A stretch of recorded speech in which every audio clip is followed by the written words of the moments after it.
secrets and all that stuff. And what are you talking about? You know, I'm a television presenter. But one of the things it said, the message said, no need for arduous searching. It was all basically arranged a long time ago. The path is set. You just have to follow the clues. And when I look back at the last 20 years of my life, you must look at yours too, going back even longer in terms we're talking about. It has been like puzzle pieces just handed to you, and that's not happened for a bit of fun. Okay, we'll hand you a few puzzle pieces, and so you know a bit more. Okay, it's over now. No, it's leading somewhere. And where it's leading is this control system is, like everything, founded on a vibrational information blueprint. It's its foundation. And when that's unpicked, the control system must fall. And there are people who have come into this reality, or at least are looking into this reality, which I think we do more likely, who have a specific interconnected role in contributing to the unpicking of that blueprint. And it's coming down. It's coming down. It's destiny. It is written, however people want to put it. It's coming down, and it will come down dramatically quickly once it reaches a certain point of being destabilized. And it's not going to be brought down by protests in the street, although, you know, protest by all means, as long as it's peacefully. It's not going to be brought down really by things happening in this reality, although that might contribute. It's going to be brought down by unpicking this vibrational lock, this vibrational blueprint on which this reality has been seized, hijacked, suppressed, and controlled. Jordan, what do you think? Because you have not always felt as optimistic as that, have you? I think David is right, but what he said originally, I was totally in that category. I was looking at the world and saying there is, in fact, no hope. Because the people, I say humanity in mass, the human race, is not able to protect itself. It cannot set up any defense for itself. It's like, and we talked about this morning, I look at the human race on the earth as animals on the Serengeti plains of Africa. They're just out there by the thousands, just doing what they normally do. They're just in the sun with their offspring, trying to make a living, trying to stay alive, while the lions are creeping up on them. Because this is why good people have never been organized. Good people see no reason to get organized. It's only criminals that get organized. And the kind of people who are in power because they want that power. And they have sold their souls to get into that power position. And the human race is just never going to be able to stand up against these kind of people who are organized and vicious in their pursuit. But, and that's why I felt for so many years that it's just hopeless. And so what I wanted to do is just be able to, for the people who do want to know, for those people who are waking up and want to know, I want to be there to at least give them the best that I have been given, the best that I've been able to give, to be given. But I'm not doing it thinking anybody's going to save this world. But, and I still have reservations about where we're ultimately going to end up as a human race. But there does seem to be some kind of a spiritual otherworld matrix at work. And that's what I'm really hoping for, is that we have cosmic companionship in what we're doing, and that there is something else going on, like the Knights Templar said, as above, so below. And I'm beginning to believe that there is something to this idea that we are all not real.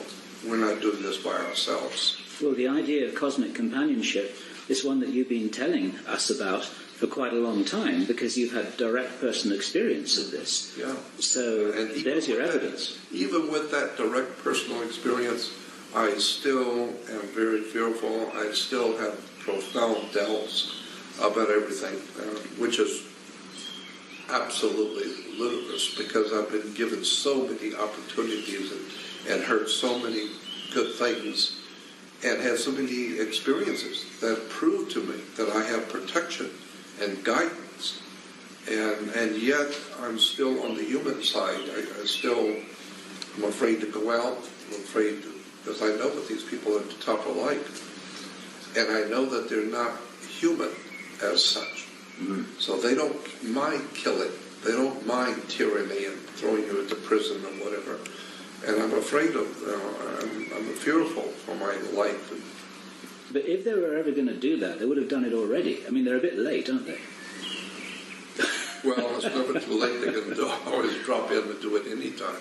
Right, but the time for them to stop you is actually before you've done your work, not after.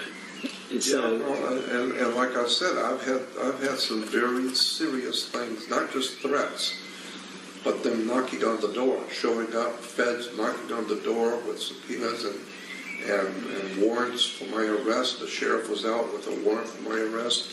I've had the federal government indicting me for and some very serious stuff. And at the last moment, someone somewhere stepped in and crushed it.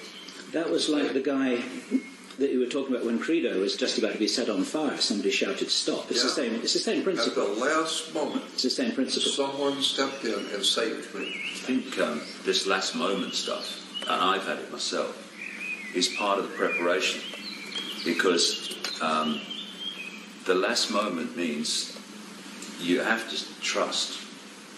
And I've reached the point now where no matter what's going on, I trust the outcome, that it's going to be fine. I agree with you. And I get more and more optimistic the more that I know, and the more that I expand my own awareness, the more optimistic I get. These people are powerful within a box the size of a pea. And they have to keep humanity in a smaller box than they're in. It's not that they're all powerful. It's not that they're all knowing and omnipotent. They have created a vibrational control structure in which they are in a box, a tiny box. Yes, they have some intellectual capacity which allows them to play with technology. But it's an intellectual, it's a vibrational box. And they are limited to that box because of their state of being, because of their need to control. And what does the need to control mean? It means you are in a state of extreme insecurity. Only insecure and fearful people want to control others and want to control events. People who are at peace with themselves, they are quite happy to flow and take the outcome that comes. That's right. If there wasn't a threat to them, there wouldn't be any need to control anybody. You wouldn't have to have any of these structures here. Well, the entities behind the control system and their hybrid middlemen and women, they strut around as if they are full of self-confidence and all the rest of it. But again, well, I have anyway, met so many strutters. And then you get behind that front, and it's a frightened little person behind it. The strut is just to hide the frightened little person. And that's what we're dealing with here. So to control humanity as they have had to put humanity in a smaller box than they're in. And so they have created this control system that is designed to isolate the awareness of the target population within the five-sense reality, and to disconnect us, or disconnect our awareness of higher levels of consciousness.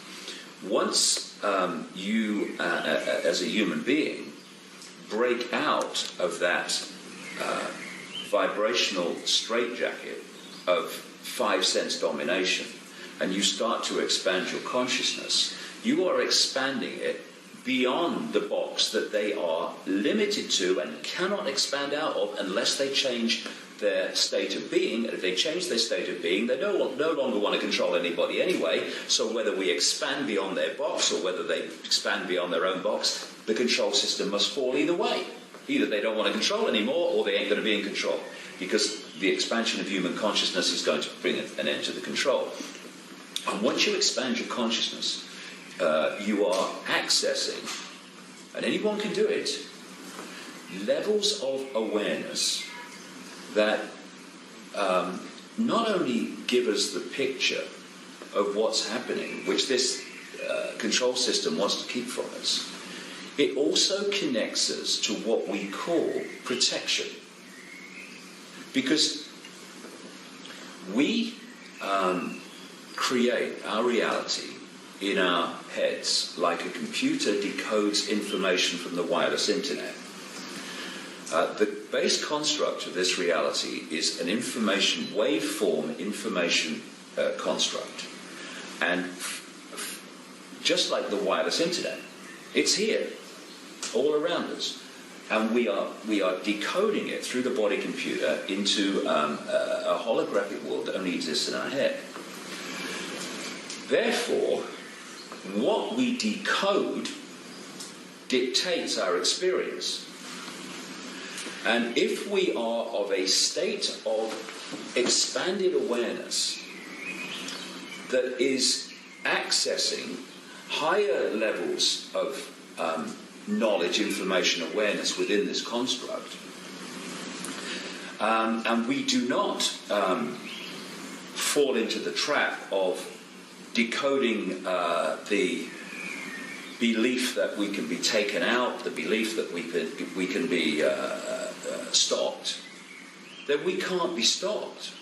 Because if I do not decode that information, I can be stopped, I can be assassinated. Through from the vibrational, through the electrical into the holographic, it cannot manifest in my experience. It cannot do so.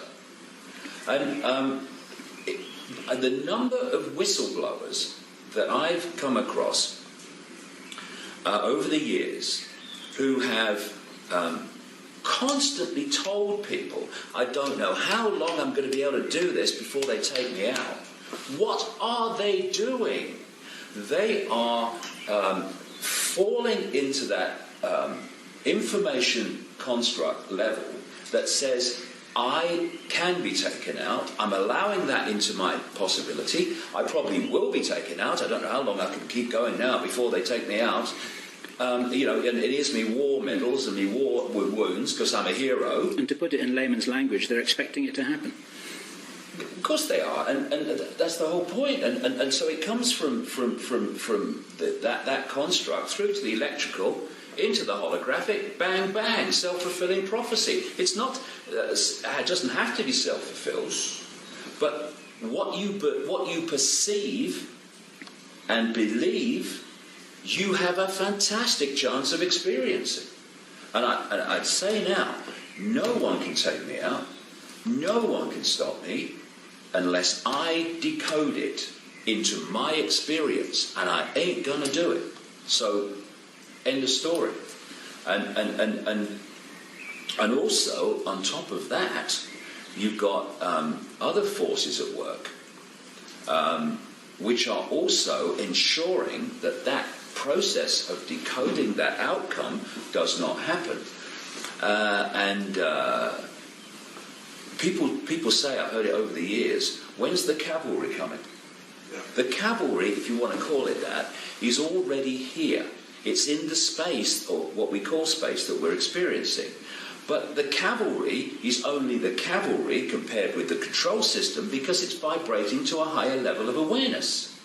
It's not, when's the cavalry coming over the hill? It's when are we going to go vibrationally over the hill and connect with the cavalry? When are we going to realise that we are the cavalry?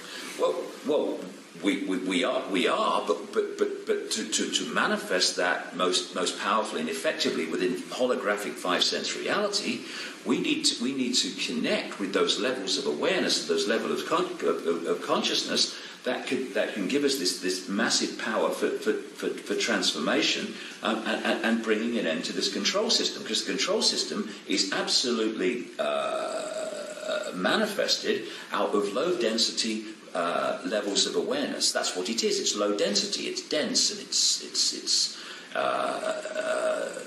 has a solidity. It doesn't have movement. It's a very dense energy field.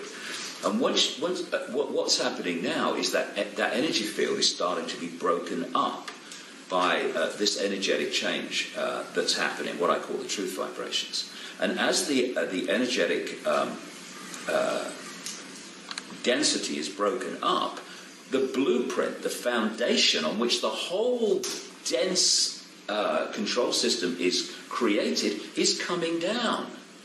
You know, it looks so solid. Oh my goodness, look at it. It's an impregnable control system. But its foundation is a vibrational blueprint that is doomed and is in the process, as I speak, of being unpicked by this vibrational change that's going on. And the more people that open to this vibrational change, the more people then become generators and communicators of this vibrational change, and the whole exponential curve goes up. You know, we're in a fantastic time now where we're moving epochs, we're changing epochs from the epoch of density, of what people call darkness, of suppression, of desire to control. And we're at this cusp now of moving into an epoch of fluidity, of expansion of consciousness, of harmony, of awareness, of lack of fear. Lack of fear equals lack of insecurity, means lack of desire or the feeling of need to control. Can you see this, Jordan, among some of the people around you, that these changes are taking place? We are all three agree that the human race is being dominated by higher intelligences or inhuman or other than human, I would say off-world intelligences. And my question is, or my thought is that until something is done about this other world presence that's been building this world for us and keeping us stupid, until something is done about them, what do you think what do you think is going to be the outcome? Because unless this reptilian or other world intelligences, whoever they are, and I'm totally convinced that we are being manipulated as a human race by other world intelligences. Absolutely right. And if that is true, then no matter how much we are awakening and spiritually evolving, something's got to be done about them, so to speak. Well, I would say that this is all completely connected, because this I don't like to use the word spiritual, it has religious connotations. This vibrational change, this expansion of consciousness, these truth vibrations, this next epoch, this new yuga of human experience, it is a vibrational quickening. Now, that vibrational quickening carries a new, higher level of knowledge, awareness, understanding. This is why the people tuning to it are suddenly, seeing themselves in the world in a different way. But it's not just about affecting humans. It's affecting the reality itself. And these manipulating non-human reptilian entities and other entities as well, and there's some benevolent non-human entities involved, a lot, are also being affected by this vibrational change. And their vibrational home stadium is the old epoch, the old energetic construct. And they've built this control system on the old energetic construct.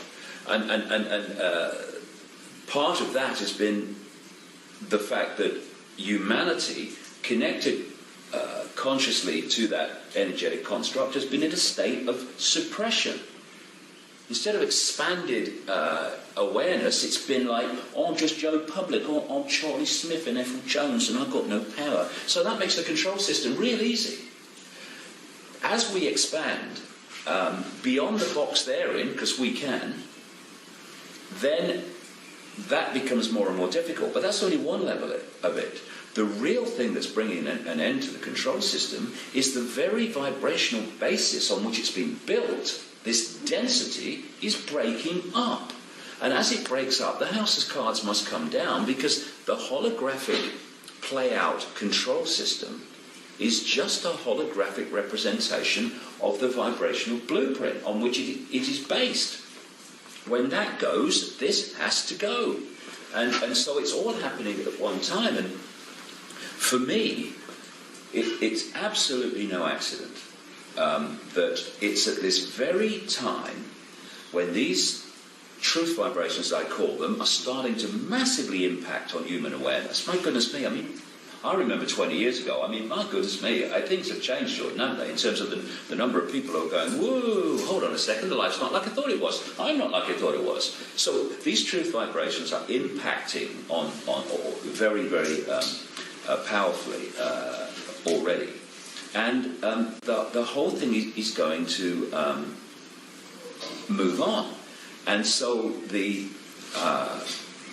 it's no accident, like I say, that it's at this time when this is happening that they're throwing everything at us in terms of the control system.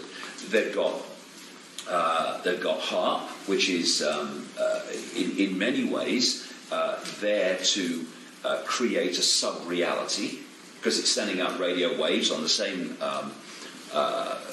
frequencies as brain waves to try to affect the way we think and suppress our thoughts. They're filling people with chemical cocktails in food and drink to destabilize the body's ability to tune into these changing vibrations. They're creating a sub-reality through microwaves and electromagnetic pollution. Even mainstream media is talking about the soup we live in now, particularly in the cities. They want to bring the microchips in to externally suppress the vibrational state and the electrical state of the body, so we're not tuning into this new awareness that's there to be tuned into. And all these things are happening. And again, when you are in a state of fear and chaos and what's happening, and oh my God, you are in a low vibrational state. That's what fear is. That's why we say, oh, I feel so tight today. I feel so heavy today. Heavy. It's a low vibrational state. So another thing that they're doing at this time is trying to create as much chaos in the world, so that chaos through, not least through the global economy, etc., and wars and what have you, terrorism, because they want to make that affect our vibrational state. And there's so many other things, of course, we could all list. And it's no accident that they're throwing that at us now, just as this epoch-changing vibrational change is happening, because they're desperately trying to defend. I would say this, I've been saying it for a while, what is happening now is not about these people gaining more power, because they've had all the power they wanted up to this point, because while humanity was not aware that they were being manipulated, they weren't aware that their resources were being stolen. They weren't aware that their energy was being vampired. These guys could go on controlling us forever in that stage. Then what is happening now is not about them gaining more power. It is their desperate last death throw attempt of the control system to hold on to the power it already had.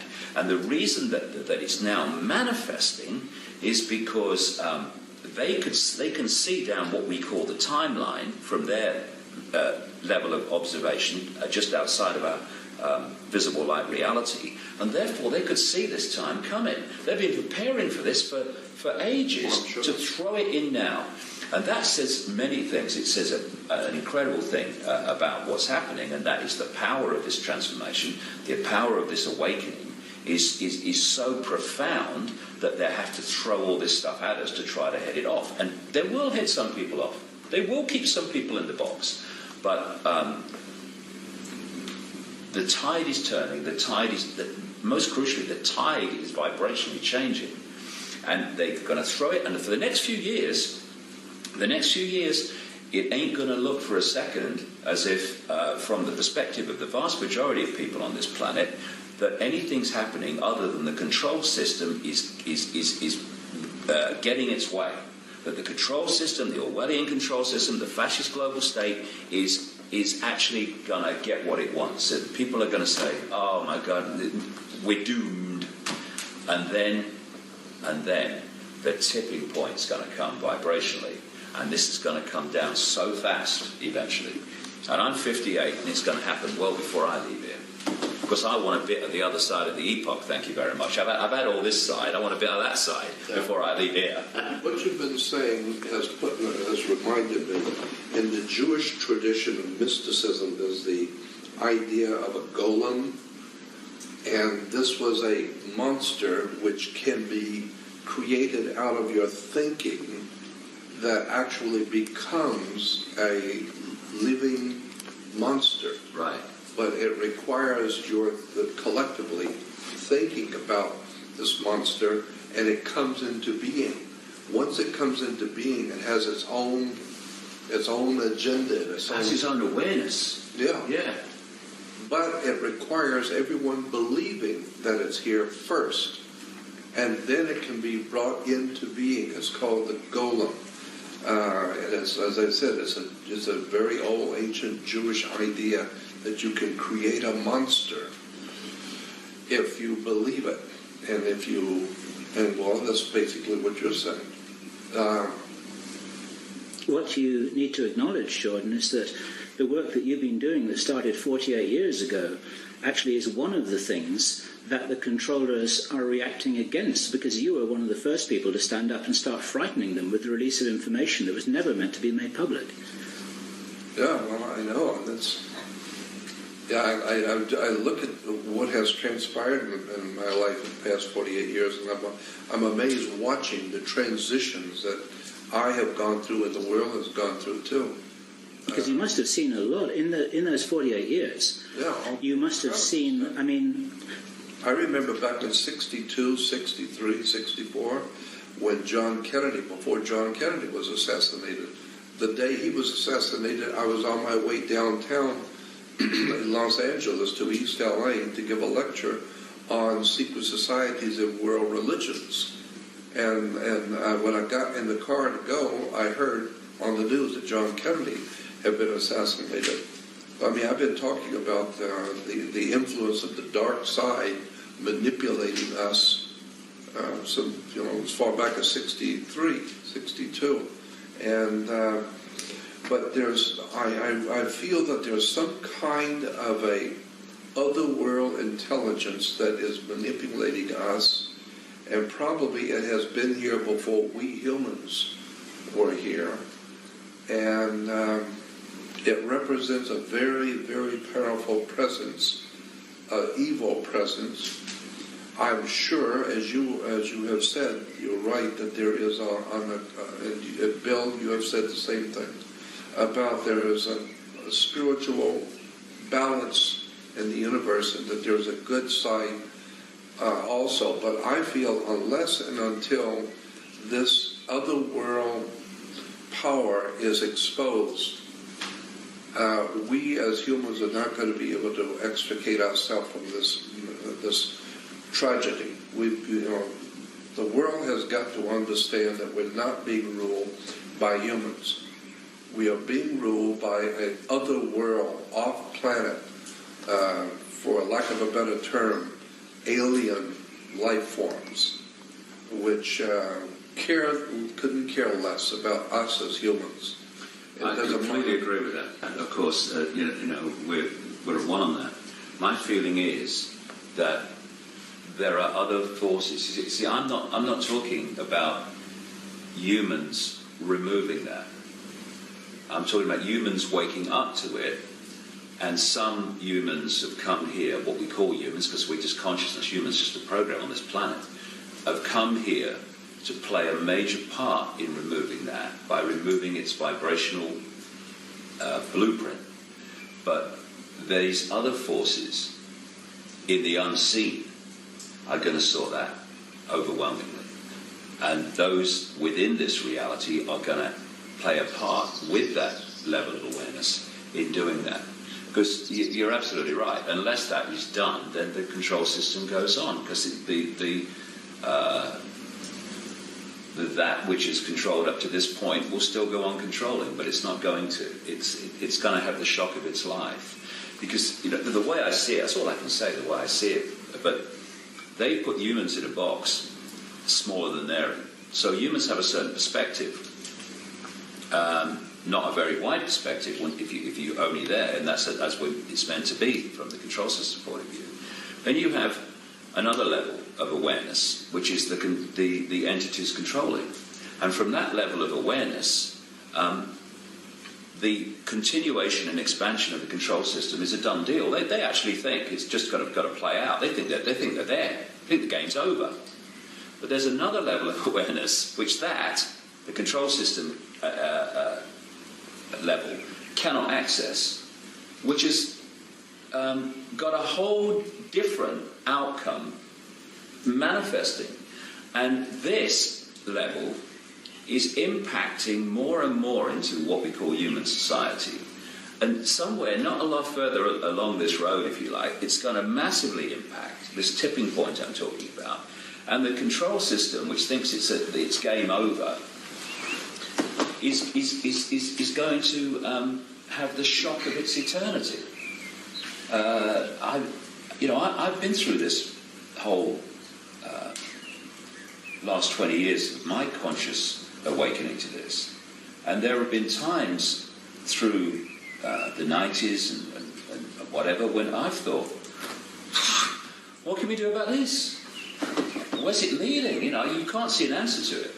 But I tell you what, I've never been so totally sure that in my lifetime it's coming down. Our kids and grandkids are not going to live in an Orwellian fascist control system. They're not. They're going to live out most of their lives in a world of potential, of expanded awareness, because as the epoch changes, it gets more and more the truth vibrations will dominate awareness rather than the suppressed epoch we're coming out of. And they're going to live out most of their lives, young people today, especially the very young, in what we would perceive in this epoch as a paradise, a utopia. There won't be challenges, but compared with what we've come through. And we are real privileged people, and we've chosen well. When I say we, I mean everyone in the world today who wants to play a part in this, because it's just a choice. We're at the cusp of we're playing a part, and anyone can play a part in this transformation. What a wonderful thing! What a wonderful thing when we leave this body computer, this genetic spacesuit, and we go back to where we've come from in pure awareness, and we sit in the bar and we think, job well done, I'm glad I did that. And the worst thing that can happen to us when we are making this contribution, if we allow ourselves to decode it, is someone takes us out. Now, if someone takes us out, now what happens? My awareness leaves the limitation of the body lens, the body computer, and expands into simultaneous awareness of all that is. Oh dear, I'm terrified of that one. It's the worst that can happen. I totally understand. That's the worst that can happen. And if we can just come from that perspective and therefore see that as the worst that can happen, then there are no limitations anymore on what we will say and what we will do. We'll do what we know to be right, we'll say what we know to be right, and consequences can take care of themselves. Because in the end, we are saying and we are doing, but we're also creating the consequences of saying and doing. We have the power to control both. And when we realise that, game over. the other way. Let me tell you two experiences that I've had that bear on what we're talking about. I was in Hawaii many years ago with my wife and some friends. We went to Hawaii, and we were sitting in a restaurant right across the street from the Hilton Village. And in the restaurant, I had my back to the door, and someone came in. I didn't know. I had no idea who it was. Someone came in, and an electrical shock went through my body, just as if someone come up quietly with the live wire and hit you. And I knocked over the stuff on the table. It was an electrical shock. And all I could hear in my head was, get up, run quick, you're in trouble. Your life is in danger. And involuntarily, I didn't think to do it. I just got up and started running, which implied somebody else was in charge of my brain and my mechanisms, because I wasn't even trying or thinking about running. I was just running. And all the time I was running across the restaurant, I could hear in the voice saying, quickly, get out of here, your life is in danger. I ran through the back door, I ran through the back lot, and it was a main street, the main boulevard, and the voice said, run across the street, quickly, run across the street. And I yelled, I can't run across the street, it's a traffic here. And it says, no one's going to harm you, run across the street. And involuntarily, I ran across the street. I didn't even decide to do it. And as I ran across the street, it just so happened that there was no traffic for that moment. And then it said, run around the outside of the hotel. So I ran around the Hilton Village Hotel to the ocean side. And then it said, you're all right now. Now you're safe. You're okay. And I sat down by this little pool, and I was out of breath, and I kept thinking, what did I just do? My wife is sitting there with our friends. The stuff is all over the floor. I look like an idiot. I have no idea in the world what I just did or why. And the voice was saying to me, you're okay now. Now you're safe. I came back to Los Angeles a little while later, identical. I was sitting in a restaurant right on Wilshire and Fairfax, a little hamburger stand at lunch, and I was sitting at the counter, and peripheral vision, I didn't see them, but I saw two guys walk in.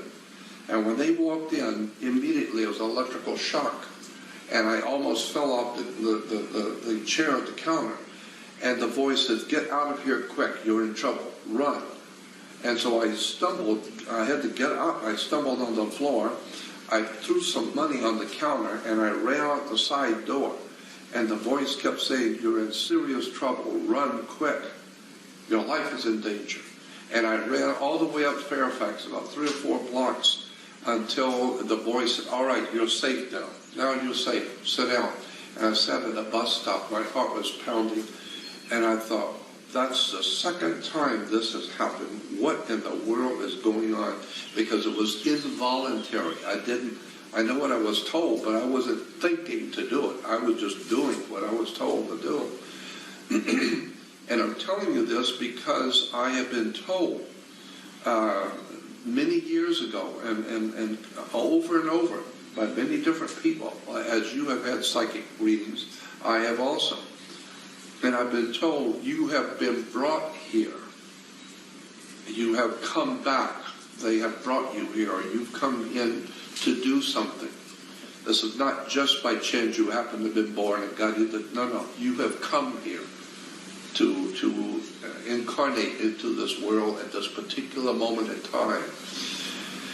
And so it appears to me that there is some kind of a cosmic war going on between higher intelligences, good ones and evil ones, out there that we're not aware of. And the good ones are doing something with the human race while the evil ones are doing something with us. And so we are merely pawns and a bigger and more serious being played out to protect or secure the protection of the human race.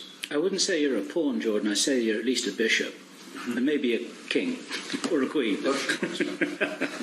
It's funny, but what you're describing here with this different approach to life, shall we say, I would say are these two epochs.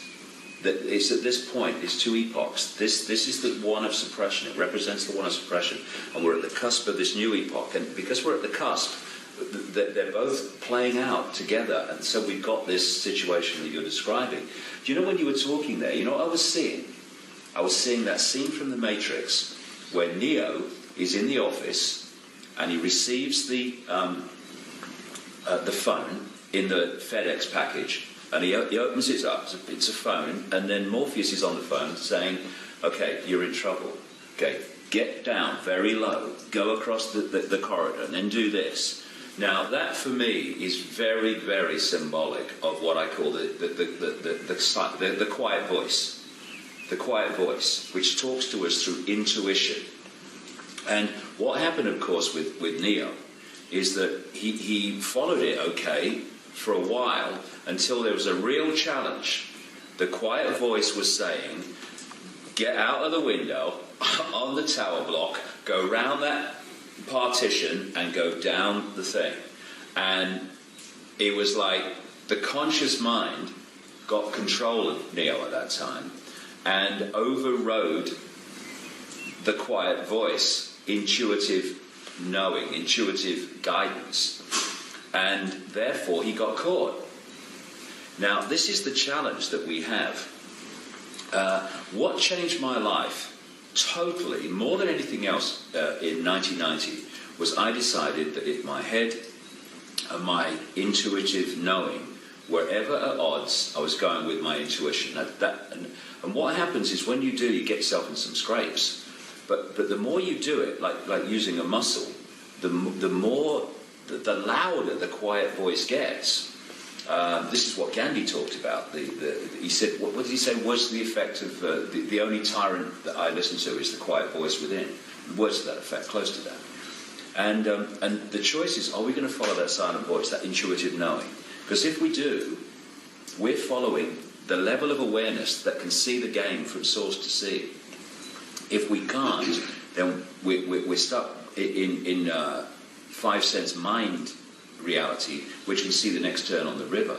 So this is the challenge for us. If we can follow that intuitive knowing, like you clearly did by reflex action, then we'll never get into trouble. And if we do get into trouble, we'll always get out of it. And this applies to everyone on the planet. But because because the intuition, because it comes from a totally different level of awareness and perception of this reality, what it's urging us to do often, this, which is programmed from cradle to grave to see life as we're programmed to see it, it's going, you can't do that, that's crazy, we can't do that, what about this, what about that? It lists all the reasons why you shouldn't follow this. And if we do, not only will we be protected and as we've talked about, but we'll also be guided to fantastic amounts of information which are waiting for us if we follow that this is telling you shouldn't go there tomorrow. You've got an appointment, you can't go there. I don't care what you're saying, you can't go there, you've got an appointment. No, I'm going to cancel the appointment, I have to go there. And when you do, something is there which gives you a massive insight that this would have denied you had you gone with it. And most people, because of the programming, are welded to this reality. And therefore, they go round and round in this circular, you get up in the morning and then you go to work and then you come home and you have your tea and then you watch telly and then you go to bed and then you get up and you go to work and then you come home and you have your tea. And that's what mind does. It loves kind of repetition. Intuition, flow.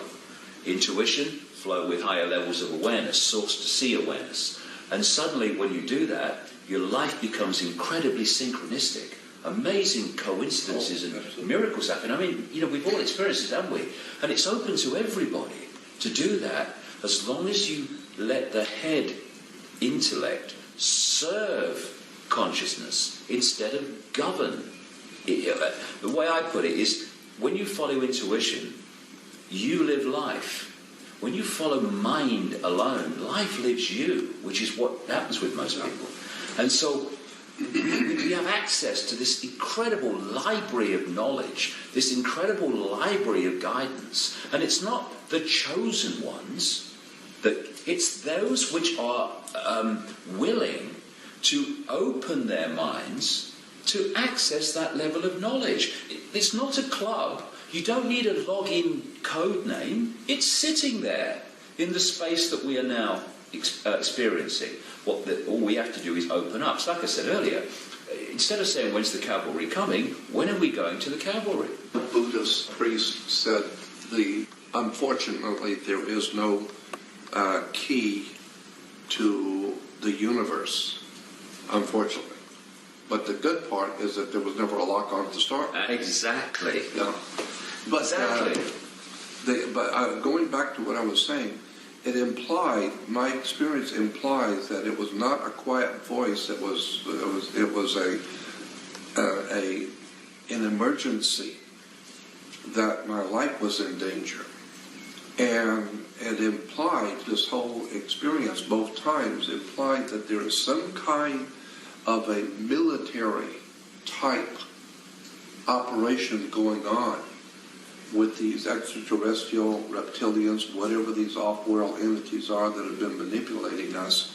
There's kind of like a military thing that's going on. Some good entities, for lack of a better term, good extraterrestrial powers. I mean, this is nothing new.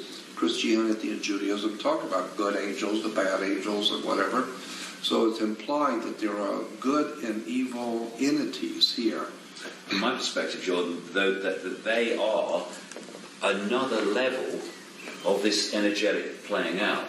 You know, that they are attached. I mean, we think we're human, and it's just one species of existence within five-sense reality. But there are other non-human entities who take other forms, but are also subject to the choice between which of these energetic states, these consciousness states, are they going to choose? So it's all playing out.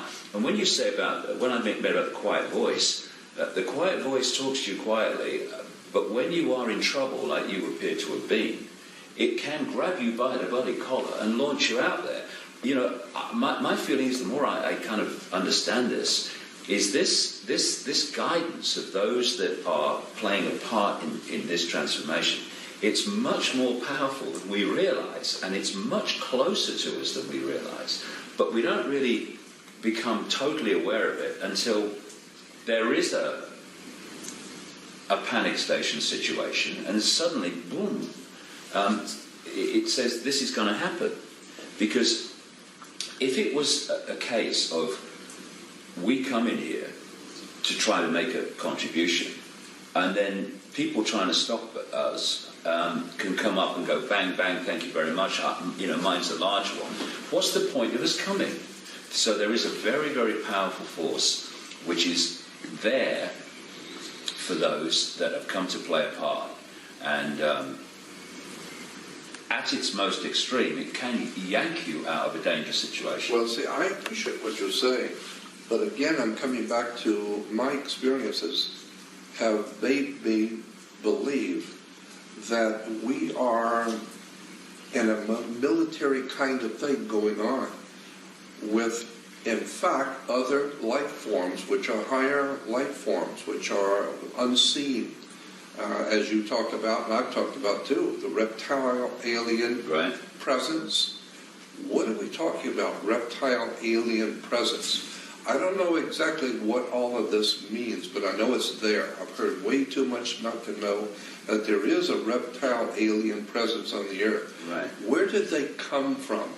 How really powerful are they? How long have they been around? And what is their relationship to us? How much can they do to us and manipulate us? And when I had those two experiences, those experiences told me that there's some kind of a real dangerous military action going on. And sometimes you might possibly, as I did, come into close proximity with other alien life forms that are very evil.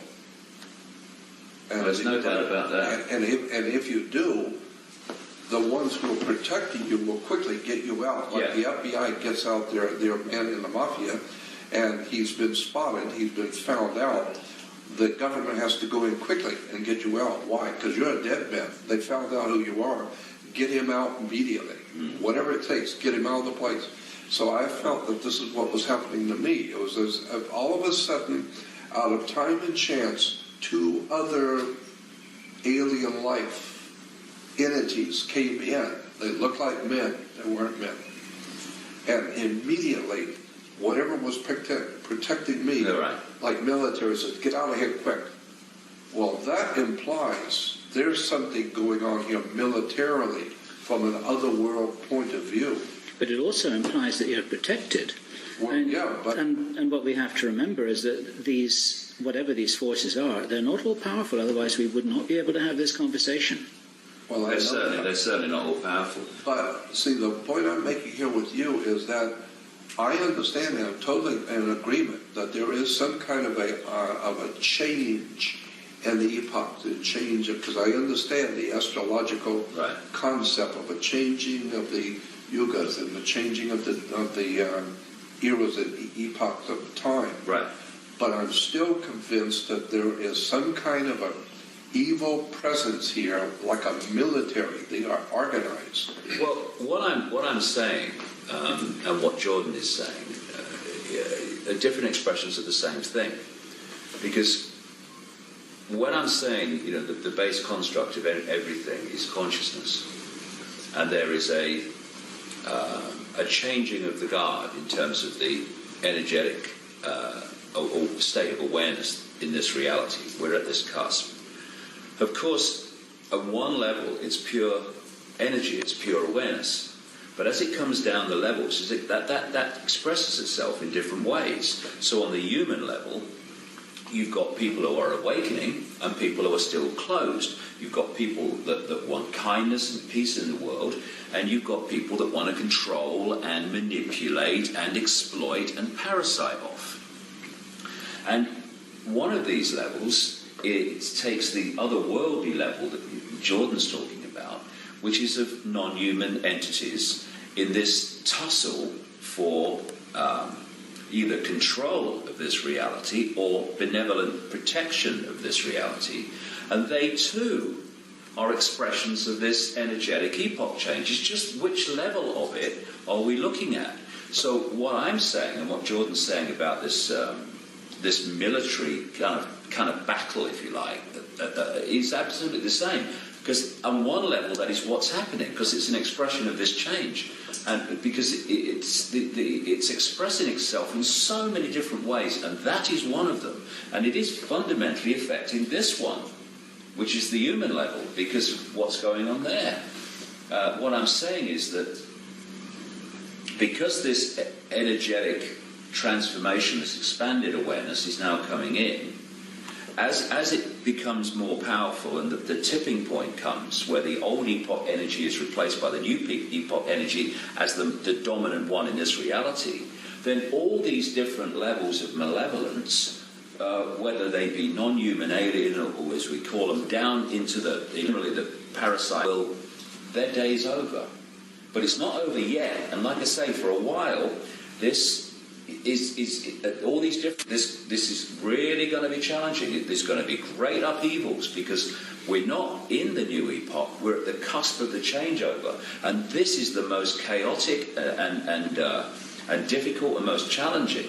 And so we at all these levels, we're going to see amazing things going on, and there is definitely what you might call battles going on in this non-human level, absolutely. And both the Jewish and the Christian and even in Islamic tradition, there's talk about the spirit forces at work in the universe. Evil, and like I said, Christians talk about the good angels or the demons and the devils, and they're very, very bad.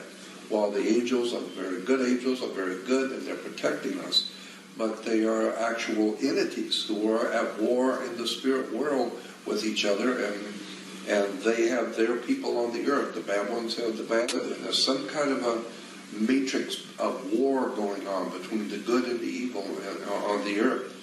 and it plays out in a very reasonable, legitimate, military fashion. That there are evil forces that are watching you, that are trying to stop you, while others, good entities, are coming in to protect you and to keep you safe. So, in my vision, is that we are in the physical world, we are being played by higher powers who have a design on us. Maybe the good ones have a design that we are supposed to evolve and to grow in wisdom and knowledge and to blossom out into godly creatures with wisdom and knowledge and have a better civilization, a better life. While on the other hand, there very well might be entities from out there who are the enemies of those good ones, and they have in mind controlling this system here. None of this nonsense about evolution and for people to grow in peace and harmony. No. They've come here to own us, to control us, and therefore I see it as a real, legitimately military darkness are going on. I think there are evil forces here, and there are good ones that are watching us, and they are at war. And this is what the Knights Templars were implying with their symbol of as above, so below. Meaning, if you think it's bad here between military and armies and bloodshed, you should see what's going on in the spirit world. There's a very powerful spirits at work on both sides, good and evil. You talked about two powers there.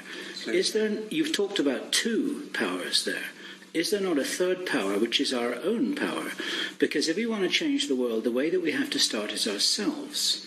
We can't directly necessarily do anything about these factors that you've been talking about. But if we change the way that we perceive the world and relate to the world and see ourselves in relation to the world, then we can disempower those forces who've got a hold on us. And this is my interpretation of what David is saying. That's a question. Well, I think that this whole idea about the kingdom of God, the ultimate good kingdom of God on the earth, I think that's an astrological subject.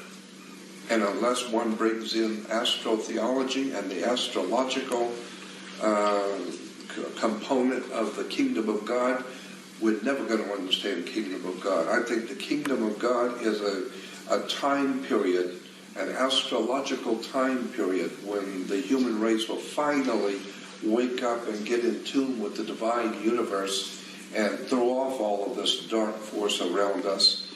But I see, and I understand and totally agree with David about the spiritual implications, but I'm also seeing that there's actually a military operation, for a lack of a better term, a military operation of dark forces which are very legitimately evil, which have a tremendous amount of power to harm we humans. On the other hand, there are those other world entities who are here to protect the project of human evolution, to protect us. And there very well might be, as David said, levels. But up till now, the level that I've been concerned with is that level that sees a military operation going on now. Well, I think, Jordan, when you're looking at a massive insider like George Lucas, when he produces like the Star Wars movies, that's the level you're talking about. That sort of stuff is going on. That's not taking place in a galaxy far, far away. That's much closer to home, and that's the level you're talking about. And I agree with you. What I'm saying is that's a level of this energetic level playing out down the levels, right down to the human. And I tell you the way I see it anyway. What I'm saying in my new book is that the black holes, like the one in the center of this galaxy, are vibrating the base vibrational state of this reality. But It's not stable in the sense that it doesn't just stay forever vibrating in the same way. It goes through a cycle. And so it goes through this vibrational cycle, and eventually it comes back to the start. And in the play-out holographic world, it kind of seems to take the form, because of the way we decode it, as what I call a time loop. It's what the Asian and the Indian people call yugas, the different yugas. And as the black holes vibrate this base vibrational construct, this base vibrational foundation, it triggers information from the suns to be transmitted in the form of photons. Photon energy, which is information. And the energy going through the acupuncture lines, the meridians, is photon energy as we decode that information. The Earth's energy grid has photon energy going through the grid as the Earth decodes that information. And as this vibration changes, and whoever created this virtual reality universe, in other words, this massively advanced computer game, they created this vibrational cycle. And as it goes through its cycle, the information coming from the suns in the photon energy changes. And so we're decoding this change. So we go through periods of what the ancients called the Golden Age, when there's massive expansion of awareness and connection and harmony and all the rest of it. And then there are other periods where the energy and the information is much more suppressed and limited, and these different cycles go on until it comes back from the start and the whole thing starts again. So consciousness, because, you know, at the end of the day, for me, I can only speak for me, when we are at the realm of consciousness, pure consciousness, we see this whole game completely different. I mean, we're seeing it through the lens of what we call the physical body, and then we're seeing it a certain way, and it focuses our attention in the five-sense world, which is why we look out of our eyes, or think we do, and see this world, and it's our base, main, prime sense of reality. But before we choose to come into it, not that it's necessarily in, but let's get too detailed here, before we choose to come in, that level of choice is made by consciousness in awareness of itself, disembodied awareness. When we come into this reality, we are trying to perceive why we're here and why we would choose to be here. If people believe that that's what we do, I certainly do. We're trying to understand the choice through the limited lens of the body, a choice made when we were in a state of consciousness. It's like the oracle in the Matrix, where she says, you've not come here to make the choice, you've already made the choice. What you've come here to do is understand why you made the choice.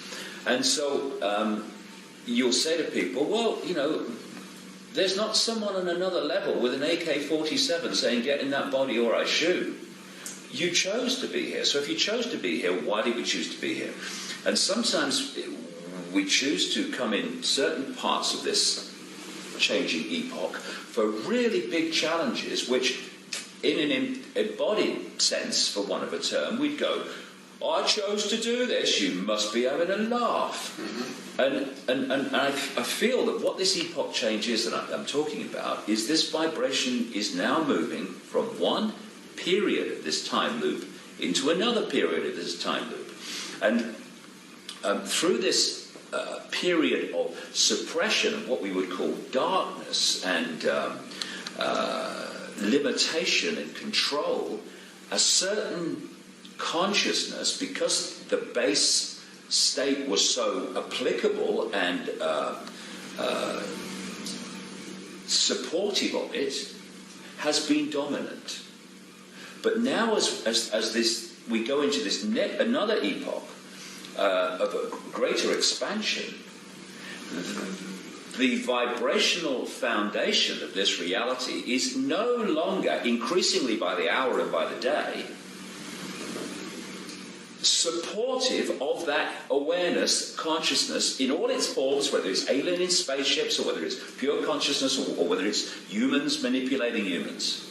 It's no longer supportive of that awareness. And as we move further and further through the cusp, where there's a changeover and both are active like we are now, into where the new epoch energy will be the dominant one, as that has been up to this point, then that which has been manipulating here will not be able to manipulate there, because the energetic environment will not be in any way conducive to it.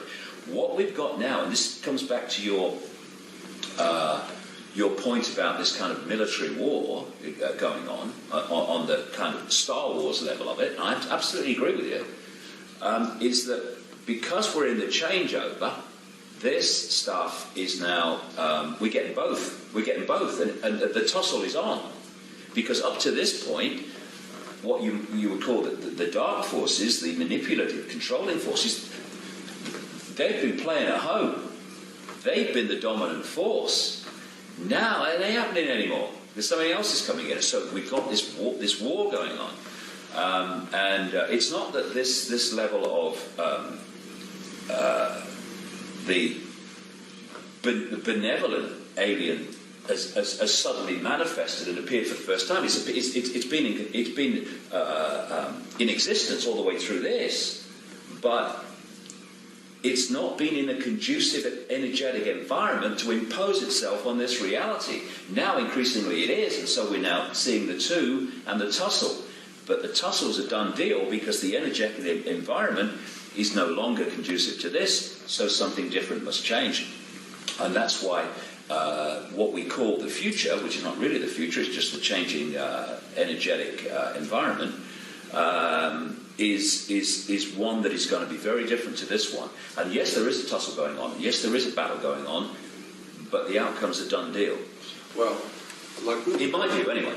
What we were talking about this morning, we both agree that people have seen reptile aliens, and they are very evil and very real.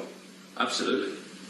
And that's what I'm talking about. Because if there are reptile aliens here, which I totally believe, because I've heard way too many stories over all the last 40 years, I've heard major stories about this. So I'm totally convinced that there are reptile aliens here. I couldn't agree more. And so that being the case, though, they are real, legitimate, evil presence on the earth with us. Yep. Now, that implies that there must be also some very legitimate and real other entities here who are held here for our good, or to protect us, or to help us. And that's what I'm talking about when I say that there's a military operation going on the earth. These reptile aliens are legitimate. They're real. But I can only say what I feel, Jordan. Their energetic preeminence through this period is now having the rug pulled from under them, because we're going into a new energetic epoch. And these are very low vibrational entities. You know, they're very clever, but they have no wisdom. They have no wisdom, otherwise they wouldn't do what they do. But they're very, very clever. And cleverness without wisdom is the most destructive force you can come across, which is why they're very, very destructive. And so they have been clever, and they've used technology and stuff. Which, you know, you can get very advanced technology in these intellectual states. But the intellectual state is a very low level of awareness, and as we're moving into this new energetic epoch, their ability to dominate as they have, that rug is being pulled from under them. But like I say, in this changeover, that tussle you're talking about between those reptilian entities and those which are seeking to remove their control of humanity all this time, they are together in what we call a battle. But what I'm saying is the outcome's a done deal. That I understand, yeah. Yeah. But then you would agree that there is, in point of fact, some kind of a war going on. Completely. I completely agree with that. What I'm saying is that war battle is an expression of the consciousness epoch that is manifests itself as these control freaks, reptilian entities, and the consciousness change that's coming, this epoch energetic change that's coming, that it manifests as those that do not want to control. Yeah. And at the moment, because we're on the cusp, we've got this battle at that level, and it manifests down into the human experience as the Illuminati families, representatives of this reptilian control system, and those who are representative of the epoch energetic change. That is, if you like, I don't want to battle with anyone. I don't want to fight anyone. What you fight, you become. But using the terms that you are and the themes that you're using, that battle here is manifesting as a battle here, but the energetic change will eventually wash away that which are manifestations of the old energetic blueprint. And that's why our kids and grandkids are not going to live in a fascist global state. Although for a few years it is going to look like that, because we're at the cusp, and the control system is going to be kicking and spitting and trying to impose itself for the next few years. But sorry guys, have a cup of tea, forget it. Open your bloody minds, stop trying to control, because nothing to worry about, because you're infinite consciousness anyway, and just get on the airbed and flow with a bloody new energy. Stop fighting. Don't be silly, you know. I don't fear these entities. I feel for them. I mean, imagine waking up in the morning and realizing that they're still them. Terrified of everything, terrified of their food source, terrified of their resource source, all dependent on humans staying asleep. And we ain't staying asleep. Vast numbers aren't anyway. And so they're going to wake up even more fearful with every passing week that their food source and their control system and their means is more and more under threat from an awakening humanity. I mean, rather you than me, guys, you know. Come and join us. Let's have a beer. Stop being so silly. That's what I say. I understand what you're saying. As people awaken and expand their consciousness, and we go into this epoch, this expanded epoch, this higher vibrational epoch, then humanity is going to be moving into vibrational states. More and more people are, where these vampires of the old epoch, they cannot make the connection anymore, and they lose their power source. There's an incredible change in the global, indeed the reality, energy dynamic from this to this, and it's going to transform the reality that we now perceive into something extraordinary, incredible, amazing, for our children and grandchildren to spend most of their lives enjoying. There is, on this earth right now, dark forces that are from somewhere else, and there are good forces here from somewhere else, and that they are playing out some kind of a war, as we've been discussing, some kind of a control factor is being at war with some kind of a good force that's trying to save mankind during this transition. And you're from somewhere else as well. You gave us 2 hours of video to testimony. Well, I mean, I just said that. Yeah, I just said that. And I think we're all probably from somewhere else. Most of the people watching this video are probably from somewhere else. The pawns in the world are the people who you have sometimes made reference to who don't have a clue about what's going on. But there are many who are realizing, actually, that they, too, are also from somewhere else, metaphorically or literally. And they're the cavalry that we've been waiting for. We're all here. The cavalry are already here. We've just got to wake up. See, I think the big picture is that we're all from everywhere.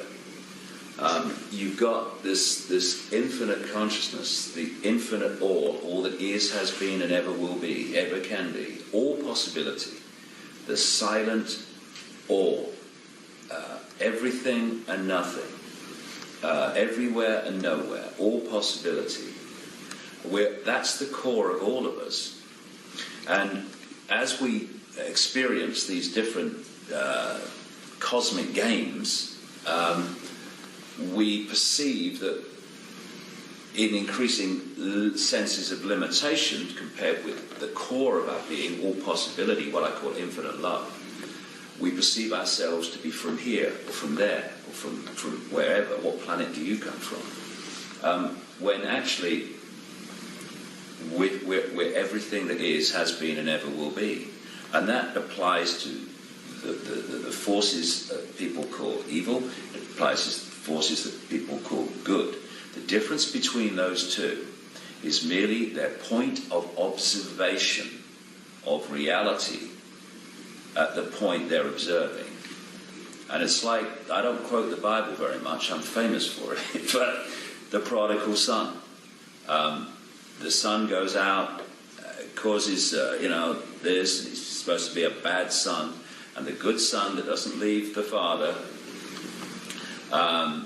is the good son. But then the prodigal son comes back, and the father welcomes him with the same love, affection as he has for the son that stayed with him, symbolically didn't go out into the dark world, the dark level. And that's what we're playing. We're playing this cosmic game, which through the lenses of physical bodies, or what we perceive as physical bodies, it affects fundamentally our point of observation. And a reptilian in terrible fear of not surviving, and therefore I have to control everything because I feel I'm surviving and all that stuff, is a point of observation. A very desperately limited, dense, rather pathetic, and more than that, sad point of observation of self in the world. But in the end, all will be gathered in. All will be gathered in. And that which is currently considered evil and that which is currently considered good and enlightenment eventually will remember that it is simply all possibility having an experience. And the more you expand your consciousness and awareness to understand that that is what we are, the more your point of observation goes from the size of a pea, I am Ethel Jones, I am a reptilian and I need to manipulate people, to I am all that is having an experience. And I can have this experience, but I know what is having the experience. I've not fallen for the illusion that I am the experience. These reptilian entities think that they are their experience. That's why they're so limited and rather pathetic. They have manipulated humanity to believe they are their experience. What is happening as this epoch change goes on is more and more people are remembering that they're not their experience, that they are having an experience, but what they are is something different. And as that shift takes place, as a massive energetic shift takes place, and the ability of that level of awareness, the controlling system up to this point, to go on controlling, House of Cards is over. It's gone. It's gone. Can't do it anymore. And that's what we're experiencing. Fantastic time to be alive, by the way. I'm totally convinced that we're on the same page. We're seeing the same thing. I couldn't agree more. So final words, Jordan, because this is evening here, as those of you watching this video can see, from the dark descending on the world outside of the window here, metaphorically only. And we've got dinner on the table, which we have to stop and eat in a moment. Not a bad idea. And a week or so ago, Jordan, we talked about the 19-year-olds, the guys and girls who are your age when you had that remarkable experience with your girlfriend's father.